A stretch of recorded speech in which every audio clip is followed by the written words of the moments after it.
ছেলেদের মতো এই যে স্টাইল করছো, এটার জন্য কখনো কি সমালোচনার শিকার হতে হয় না? হলে কি করো? অনেকবার হয়েছি, বাট এটা মিডিয়াতে গায়ে লাগায় না। না ঠিক আছে, একবার হাসা কথা কইছ, তুই কোনো অপমান গাত লাগাচ্ছ দূর আয় কি কই, তোর তো সম্মান নাই, তোর অপমান গাত লাগবো কেমনি? আচ্ছা, মানে মিডিয়াতে মানুষ কথা বলেছে, সামনাসামনি কেউ কখনো সমালোচনা করেনি? না। মবে শিকার হওনি? না।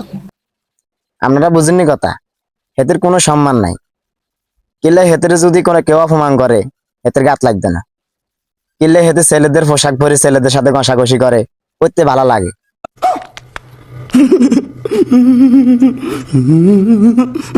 এটা হেতির ইচ্ছা, হেতে যেমনি ভালো লাগে হেতে এন্ন চলবো। আপনারা যত অপমান করেন না কেন এদের কিচ্ছু আসে যায় না, বুঝছেন আর কথা।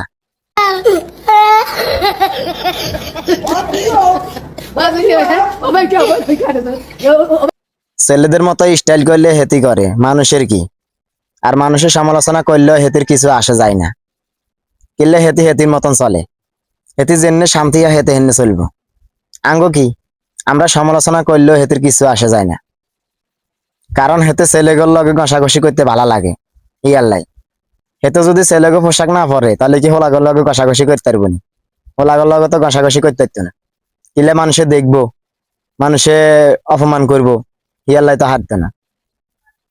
অন যেহেতু মানুষে বুঝে গেছে যে আসলে এতে মেয়ে, এতে ছেলেকে পোশাক পরছে, ছেলেদের মতো স্টাইল করে, অন আর কিছু করার নাই, হেতর আর কিছু আসে যায় না, হেতর অপমান সহ্য হয়ে গেছে। আপনারা যত অপমান করেন না কেন এত অপমান গাত লাগাইতে না, কিলে যার সম্মান নাই তারা যতই অপমান করেন তার কোনোদিনও অসম্মান হইতো না।